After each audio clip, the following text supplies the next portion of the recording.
You're listening to Best Forevers, a podcast for kindred spirits, a podcast that encourages you to love more on your friends and to further consider the issues that plague friendships. I'm Alysa Lucas, and it's all about me right now. Ooh, ooh, ooh. Isn't that the way that most of us live, that we need to focus on ourselves? We need to be a little selfish sometimes. We need to take time for ourselves, which some people might not label as selfish. But at a certain point, I think we all have to be more concerned with ourselves. However, when you're friends with someone who's only ever concerned about themselves, and having you hype them up as their biggest fan, it can be pretty hard to be friends with that person who we might call a narcissist.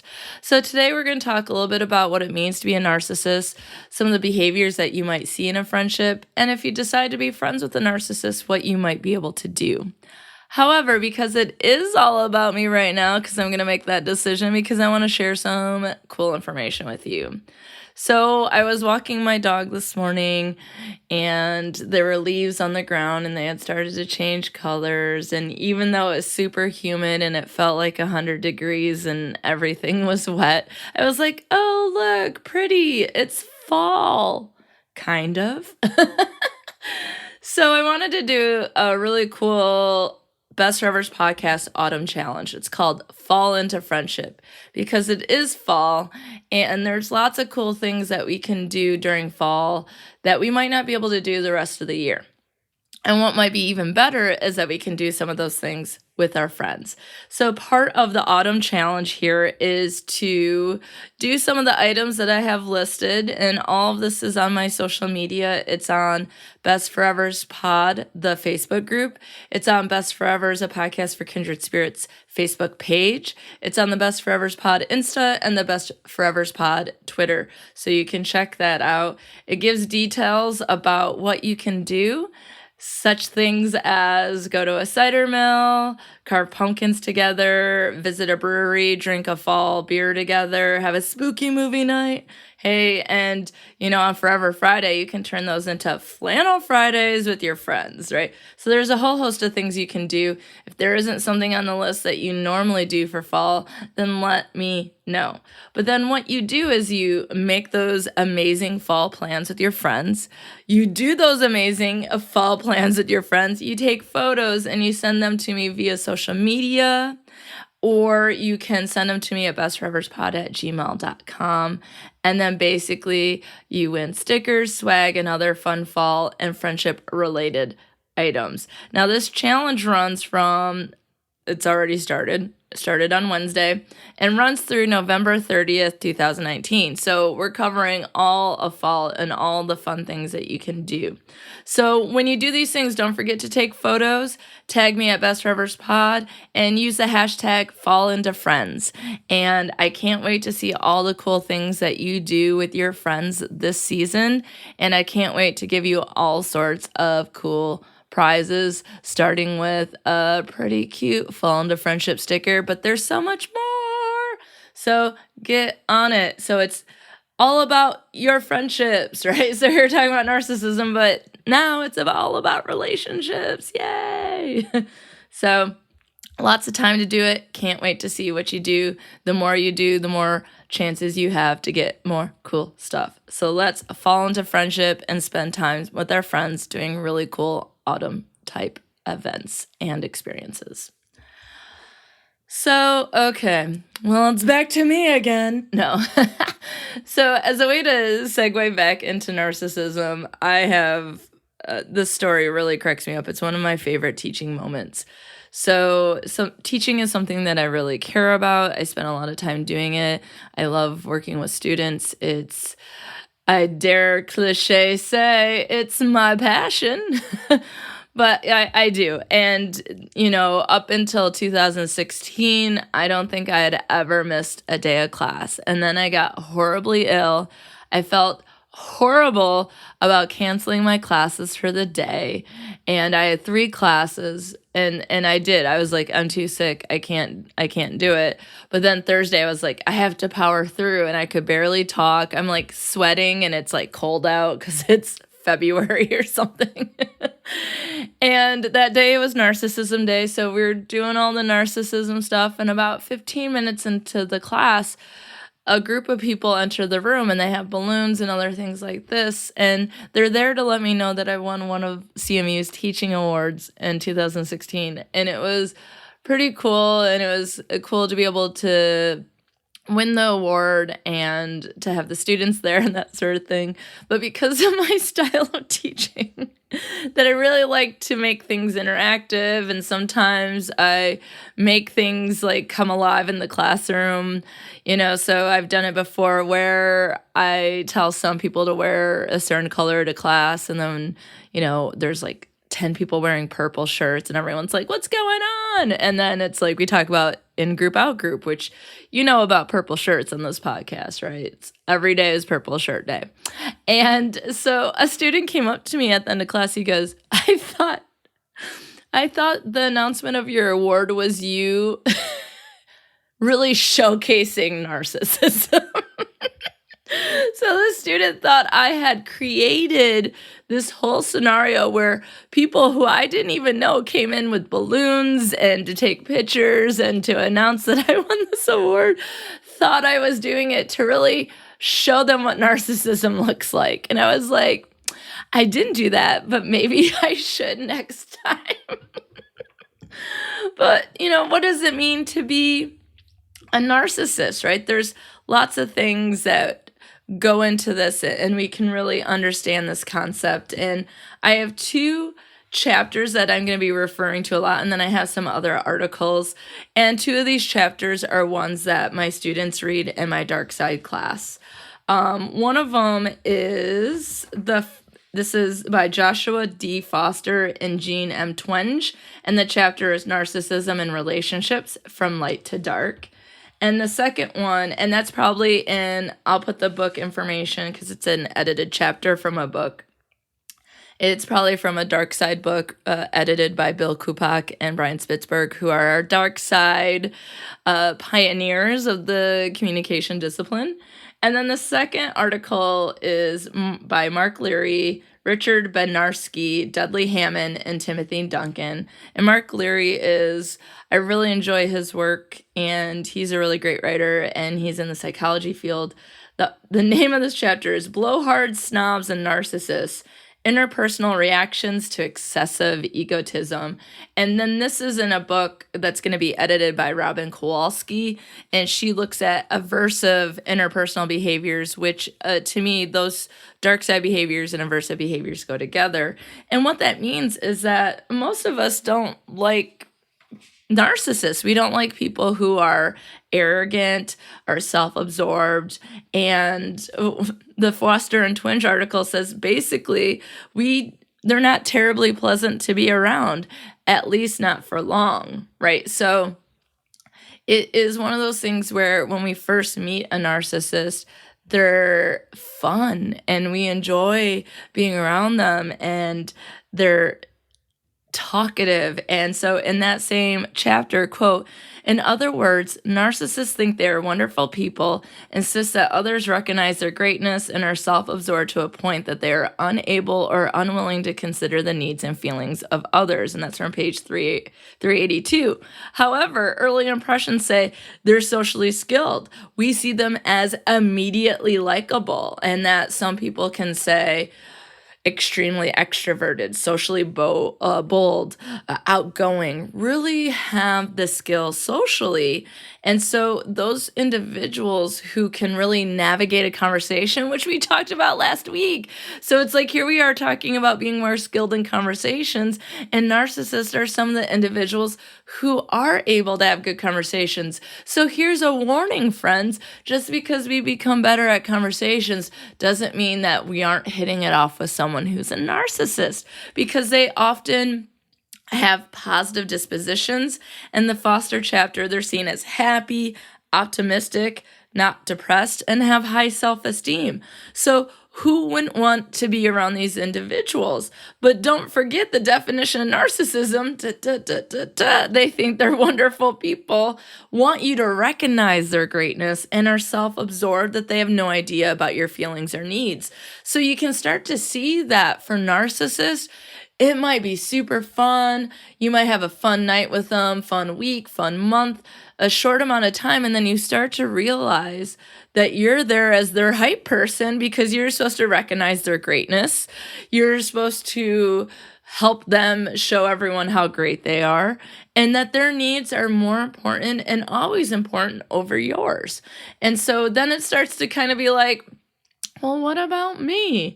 And then you know what a narcissist is going to do? They're going to make you feel guilty for wanting to have your needs met. And so that starts to be when it can be problematic to be friends with narcissists. And the Leary chapter goes a little bit more into the idea of like extreme egotism, right? So, quote, "We don't like egotistical people," and that's from page 111. They say, typically words we think of as egotism, arrogant, boastful, conceited, snobbish, and all those things are seen unfavorable. So one of the things might be, why would anyone, I mean, I don't think people are like, I'm gonna be a narcissist, but why would anyone want to be a narcissist? Because ultimately people start to see them as unfavorable. And so one of the things that they do in the Foster and Twench chapter is talk about some differences. And one of the things is that there are two ways to approach narcissism. It is both a clinical disorder that can be diagnosed by a doctor.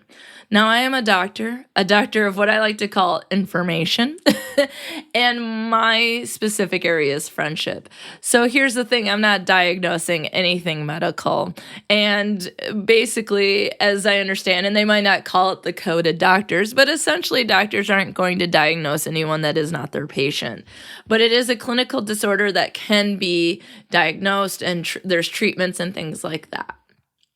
On the other hand, what we talk about more in my classes about communication is narcissism as a personality trait. And it doesn't say, hey, we're going to ignore the clinical disorder. There are people who can be clinically diagnosed that would need assistance to be able to help with what they're saying and doing and their experiences. But with communication, we're probably looking more at, and what I teach in class is more the typical experience people have or typical people's everyday experience. And so narcissism can be part of a personality trait. It can be someone's personality. And according to that chapter, it's a component of normal personality. It might be seen as someone who is a disagreeable extrovert, because extroversion and introversion is one of the personality traits. I score high on extroversion, but folks, I gotta tell you, as maybe I did that as a kid and maybe I was a little bit more of a narcissist, maybe that was more of my personality as a kid, or maybe I'm just a kid trying to figure out myself and develop into who I am. Don't they say you don't know who you truly are until you're 25? Identity-wise. And so maybe it was just me trying to find my place in the world, but I would definitely say I was an extreme extrovert. Some people would call me obnoxious. And so maybe that's seeing extroversion as disagreeable. And I could say, you know what, looking back, you're probably right. I probably was a little obnoxious. And I would say I still extroverted throughout the years. But I have to tell you, as I get older, I am like, everyone leave me alone. Do you all have those moments where you're just like, it was great to see you. I enjoyed having you in class today. Man, that was fun. All right, bye. See you never. Or see you in 3 weeks because I need time to recover from being so extroverted. And I know that we do know personality-wise that we're looking at extroversion and introversion on a spectrum, and that some people are a combination of both. I think they call them ambiverts, right? So it's like on a spectrum, you can be extroverted in some ways and introverted in others. But yes, disagreeable extrovert is going to be a part of that narcissism as a personality trait. But here's the thing, it's normal narcissism. And the thing about it is, we all have to be a little bit about ourselves. And I think that's what the Leary chapter does, talking about egotism, because some of the things is if we are not gonna be our champions, sometimes there aren't other people who will be. So sometimes we need to advocate for ourselves. Sometimes we need to go into a job interview or on a first date with some confidence, and maybe it's just focusing on ourselves right now. And there is some egotism that we all experience. And so the Leary chapter describes egotism, that it's characterized by an exaggerated estimate of one's intellectual ability, importance, appearance, wit, or other value personal characteristics. So how many of you are like, but we gotta fake it till we make it? Or, people who are like, yes, they don't really know, they don't have a realistic view on their importance or their wit or other personal characteristics. It kind of reminds me when I would watch the auditions for American Idol, and people go in and they're like, I'm better than this person. I'm the next Celine Dion or something like that. And then they go in and Randy the Dog Jackson would be like, it's going to be a no from me. And then Simon would be like, just in his British accent, which I can't do. It's like, it's rubbish, And then they come out and they're so mad. They're like, what does Simon Cowell know? Randy knows nothing. Paula's an idiot, or whoever hosts now, that it's, I see it as like an overestimation, or that they might have been raised in a way where they were told that they were good or better at something than they were. And so, but it's an overall exaggerated estimate. So then if that's what egotism is, right? So then you have egotistical behavior, and that is anything that people communicate that says to another person that they have that exaggerated perception of self. And again, that comes from the Leary chapter.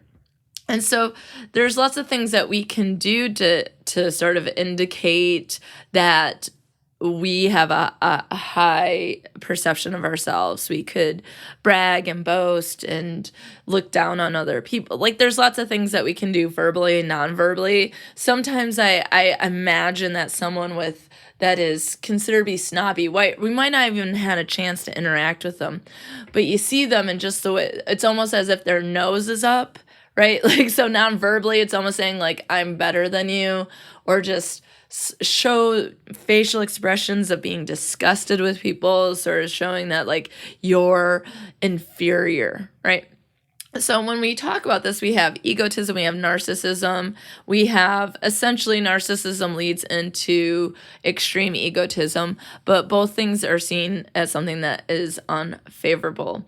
And the Leary chapter goes back in and they also talk about the personality disorder, because I guess I don't want to overstep it so quickly like I have so far. But at the same time, you got to keep in mind that this is not something that we can diagnose. But someone with the narcissistic we can't diagnose. A doctor can. But, I'm about to go teach, theory today. I won't be diagnosing anyone with the narcissistic personality disorder. But they have a grandiose sense of self-importance. There's their preoccupation with fantasies involving one's success, power, or brilliance. The belief that one is special and can only be understood and appreciated by other special people. I feel like this one is one that I've seen the most, and that starts to bring in these ideas of what 2019 narcissism might look like for people, and I'll talk about that in a second.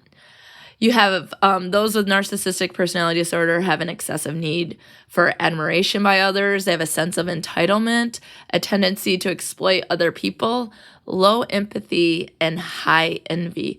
And I was just talking to Lauren. She's my TA for Dark Side this semester. Hi, Lauren. She's also my cat sitter who we love. I've known her for many years. And I'm trying to remember, she's been on Fatalities, but I don't remember if she's been on Best Forevers. But she will be, because we're working on some episodes together. And one we were just talking about was like, let's bring back and talk more about social comparison and high envy. And that might be a good follow-up to this episode, because narcissists are going to experience high envy, that someone might have a better quality, that might be more brilliant, have more fans, be more witty, those sorts of things. That really bothers them. So in a lot of sense, and they still might talk down to that person and sort of bump up their exaggeration perceptions of self. But yeah, that is something that they participate in is envy. So some of the reasons why I think you're all like, okay, Alysa, I'm on board with you. This sounds like someone I know and it makes it difficult to have a relationship with them. Or you're like, yeah, no, I don't think I know anyone that's a narcissist, but it just doesn't sound favorable at all. So there are 6 factors that would indicate, according to Learini's colleagues, why people would see egotism as aversive. And one of the things is that it's just absolutely boring to have a narcissist around because their behavior becomes tedious, right? To only have conversations that focus on them. You try to bring something up and they hijack that conversation and bring it back to something else, right? And then there's a misrepresentation. So we might tolerate some level of, okay, that sounds a little exaggerated, or are we sure you did that? But if they're always misrepresenting themselves, then that can be problematic. And I'm teaching lying and deception right now. And, we've been talking about when people mislead and misrepresent. And so this is another time it can be disruptive and cause problems for social interaction if you're always misrepresenting yourself. The entitlement and exploitation, they dominate everything, right? And they want to be treated as special. They believe that they're superior, and that's just not a whole lot of fun, right? And they're defensive. So if you try to help them with constructive criticism, they're not going to take it very well. And Learini's colleagues talk about how it feels like you're walking on eggshells around narcissists, right? And then here's the thing. There's something called illegitimate self-esteem. Most of us, though, when we've worked really hard for something, we have every reason to be proud of ourselves, right? Oh gosh, I feel pretty proud about getting tenure. I feel like I've been working on it since I started school. And there's been a lot of bumps and huge ditches that my car might have crashed into on the journey of tenure, but I finally earned it, and that is something, for about a good month, I was like, yes! But people might be like, yeah, that's hard to do. But it's hard to be happy for someone who might not have legitimately earned something or did something to do it. So they enjoy the benefits of success, whether or not they've actually participated in it. Right. And then we also have self-esteem threats as something that would indicate that egotism is aversive. And so egotistical behavior threatens self-esteem of other people. So it's one of those things like when you're around someone who feels that they're superior and entitled and they're overly proud of their achievements, whether they've actually achieved it or not. And what it becomes is that they see other people as inferior, and Learini's colleagues call it a veiled insult when they treat people like they're inferior. So I'm pretty sure, I think all of you might be like, yeah, that's a lot that's going on. That's a lot that's going on. So then what does it mean for relationships? And the Foster and Twinge article will remind us that, again, narcissism can help relationships because, and some of this goes into romantic mating or developing romantic relationships, but I think it applies to friendship, that narcissism can help relationships start because narcissists for a short term are attractive. They're fun, they're talkative, they're socially skilled in interactions, and they're fun to be around. And so it's something that you enjoy for a short amount of time. And so you'll see narcissists who have a lot of short-term relationships, short-term romantic relationships, short-term friendships, etc. Because what tends to happen is the negative things that we were just talking about start to emerge later in the relationship, later in the friendship. And so and they're not exactly committed all the time anyways, because they're always going to be like, is there something better that's going to enhance me? And so that's one of the things that narcissists do in relationships. They see it as quote, an opportunity for self-enhancement. And, quote, they harvest narcissistic esteem. And so they're looking for how their relationships can help them be superior, to be special, for everyone else to know their brilliance. And the question becomes, in terms of friends, if we want to be that person. And so before on the podcast, I've talked about this a couple different times. I know I talked about it in Cloaked in Friendship, where I talked to Adrian and Aaron from Accio Politics, and we talked about agentic and communal functions of our friendship. And communal is that closeness and talking and sharing, and friends have secrets and they talk about their fears, and there's intimacy and empathy and all these things, social support. And agentic is, I need someone to help me with something, right? Like, can you help me move? Can you help me fix my computer? And here's the thing, a lot of friendships have both, right? Like, our friends are amazing at things. Like, my best friend, Kate, is an amazing artist and designer. And she made my logo, and it's not just because I was like, well, I'm going to make friends with a designer, so the hope is that 20 years later, she can design my podcast logo. That Kate and I have communal functions of our friendship, but when we can help each other out, we do it, right? And maybe I help her in other ways. Like, this is how I might write this email or have this conversation, and it might not even be something like that. It might just be like, hey, you, can you help me lift this thing? And let's be real, Kate has helped me move several times, so I got to give her a special shout out, whereas she has not moved nearly as often, and so I owe her several moves. So I'm putting that on the table right now, Kate. I owe you some. But the idea is that a narcissist, though, is only going to have that agentic orientation, where it's, what can you do for me? How can you help me? What favors can you do? And so it doesn't focus on any of the empathy and intimacy and support. So as you might imagine, in a friendship, in a close friendship that lasts for many years, you might be really missing out on something. And for some people, being around narcissists might be great because a communal orientation might not be something that is comfortable, right? So that's something to consider. So I was reading a Huffington Post article by Brittany Wong. It's from June 2018. It says, 6 glaring signs your friend is a narcissist. So let's get into specifically the friendship part of it. And I think a lot of what we talked about from those more academic-based chapters will come into play here. It's that, okay, so you used to have so much fun with your friend, because don't forget, short-term narcissists are so fun. But then it starts to feel draining because those negative aspects start to emerge, right? They believe that their way of seeing things is the only way. And so that's the second sign that your friend is a narcissist. And one of the things that I talk about in my narcissism lecture or class for that day is how narcissists have different rules. So there are rules, for example, if you live in a residence hall or you rent, or in the workplace, there's policies. And so they might be official policies that everyone should follow. And a narcissist will expect that you follow those rules. However, those rules don't apply to them. And so they'll just say, that's the way I see things and it's right. These are the rules that a special person follows. And so that comes into play there. They're super generous, or at least they say they are. So that might get at that like illegitimate self-esteem that Leary and his colleagues were talking about. So they might say they give things to people, but might not actually do it. But again, it's more about enhancing their image and, buffering their brilliance and for the world to see. They trash talk your mutual friends. So they're not about loyalty.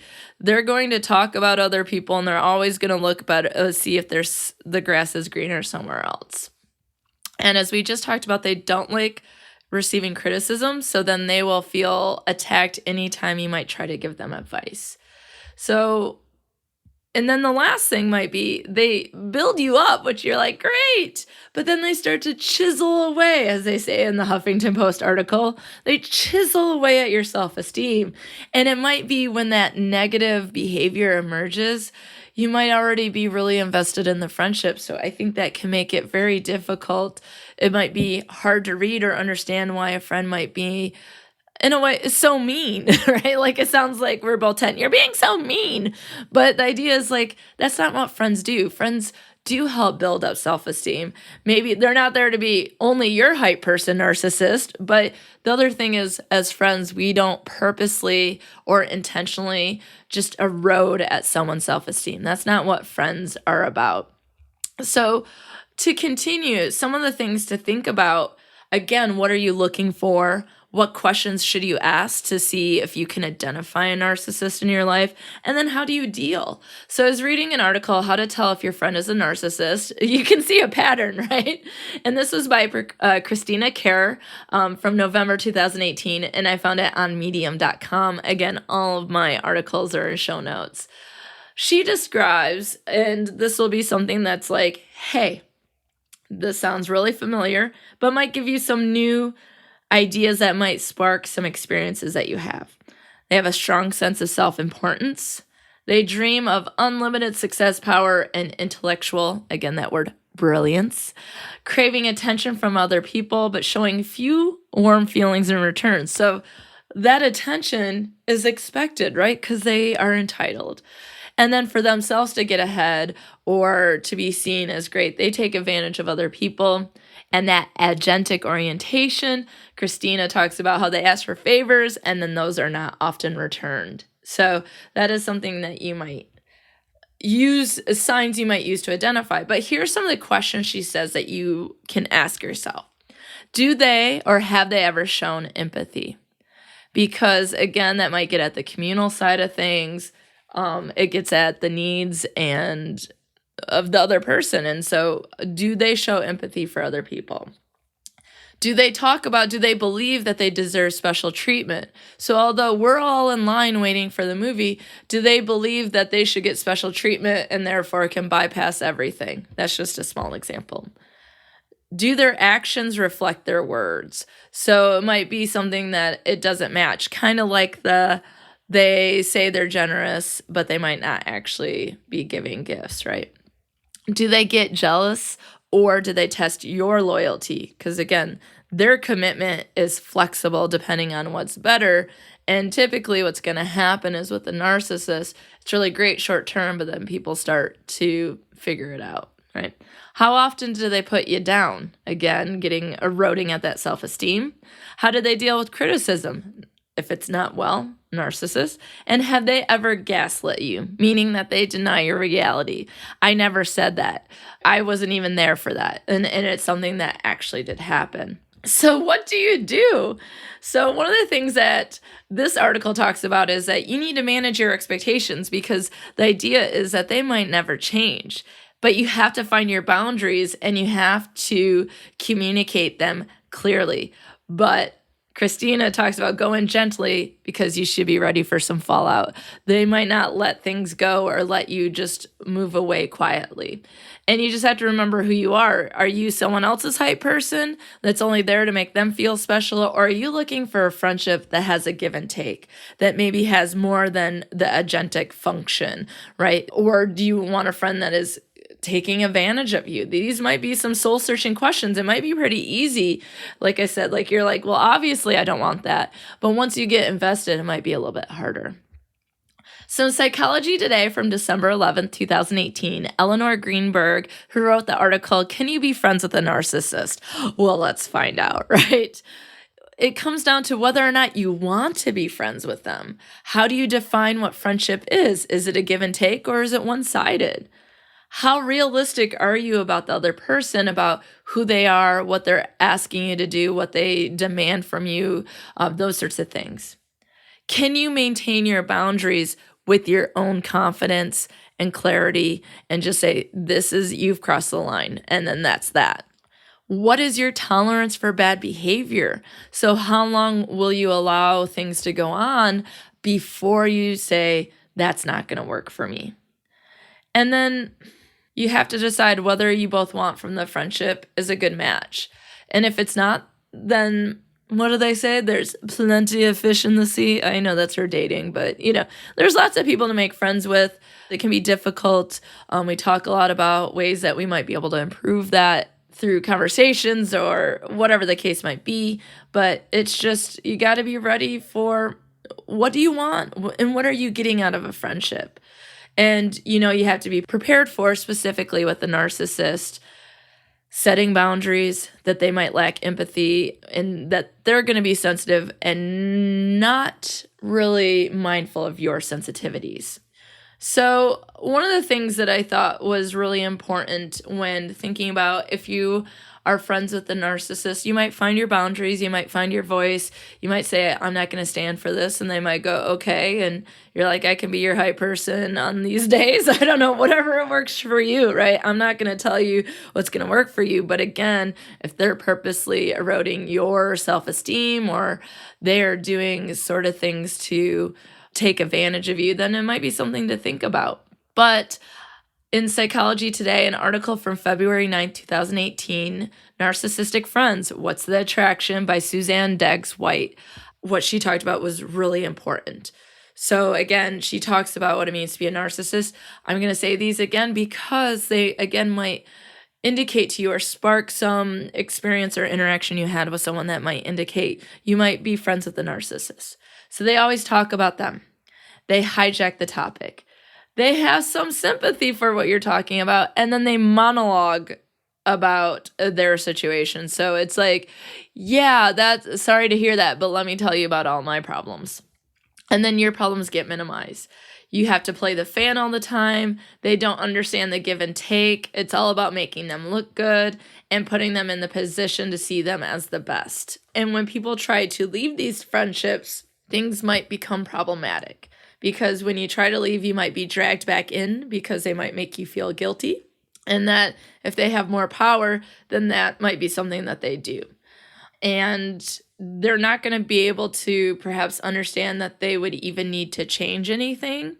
And two ways in which a lot of people, and we've talked about on the podcast as well, that sometimes ghosting is the way to go. Well, in her article, Suzanne is saying that ghosting might not work. And I think this is a really important point. Ghosting someone, which again means just like not talking to them again, sort of phasing out or disappearing from their life, or telling them that you're too busy, that is going to be problematic for them. Because who would dare do that to this special person who is superior? And in the article, she talks about when you say that you're too busy, what that says to the narcissist is that I'm taking myself off your A list. So I have an A list of friends, right? But I'm still the top A of that list. And so the advice is that vocalizing the reasons to end the friendship might work better with a narcissist than trying to phase them out, because they might guilt trip, they might do other things, and it might be harder to end. So to vocalize and to end the friendship, if that's what you want to do, might be the best way to do it. So oh my goodness, so much going on here. I know I start to, when I do research for episodes, I'm like, do I do that? I start to think those things. But again, we all have some level of normal narcissism. We're on a spectrum, right? That there are some days, like when you're going out for, a job or something really exciting happened, we have the right to be a little bit about ourselves. Sometimes we just have to do that. But when we're talking about extreme egotism, or we're talking about narcissistic personality disorder or the personality trait, then it starts to become a little bit more difficult in managing friendships. And then one of the things to consider, and I'm going to do another episode on this topic, is narcissism and envy as it comes from using the internet, so social media. So are we increasing experiences of narcissism through having Instagram and having other social media, and how that might produce envy? And so how social media might create some difficulties. Before we talked about FOMO, the fear of missing out. But let's talk about, in an upcoming episode, what it means with social media around us all the time. What other problems does it present in a friendship? It might present narcissism, it might present envy, and we're going to tackle those issues in the future. So if you have experience of having friends that are narcissistic, or you've had experience where a friend came to you and said these things to you and said that they were having difficulty having the friendship with you, and you're willing to share your story, that can be then used on a future episode to talk about some of the things that we can do or how we can cope with friendship and make our friendships the best, then please contact me. You can do so. I'm Best Forevers Pod on Twitter, Facebook, and Instagram. And I'll give a little plug for the Facebook page. I think it's a great little community where we post memes and other articles about friendship, and I post questions, and I think it has a pretty good level of engagement. So it's a closed group. But if you want to join, you can add, and I will add you to the group. And so you can become a part of that, where we might have some more of these conversations and you can share stuff with us there. And then I'm also a Best Forevers Pod on Instagram, and you can email me at bestforeverspod@gmail.com. So until next time, friends, think about, are you taking a day for yourself, or are you believing that you are special all the time and it's making you have some difficult friendships? That's really important to think about, because without our friends, who would we be? Thanks for listening to Best Forevers. If you like what you hear, be sure to subscribe, rate, review, and of course, share with a friend. Please be sure to follow Best Forevers on Facebook, Twitter, and Instagram at Best Forevers Pod, and I'm at Dr. Alysa Lucas on Twitter. You can always find the podcast webpage for more information at bestforeverspod.com, and share your stories of friendship by emailing me at bestforeverspod@gmail.com. And if you'd like to support the movement to love on our friends more, check out the podcast on patreon.com/bestforeverspod. Now, friends, check out this recommended podcast that you must get in your ear holes immediately.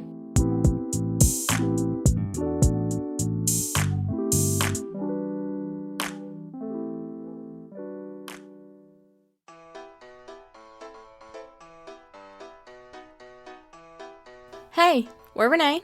And Adrian. And we are The Outlandish Historians. We're sisters. Nerds. And lovers of all things history. Except bell bottoms. Keep that in the past. Come hang out with us on the Dear World of History podcast, where we'll frolic through time as we chat and geek out over the good, the bad, and the downright ugly history of the world. We promise you don't have to be a licensed historian to travel through time with us. Maritime disasters? Check.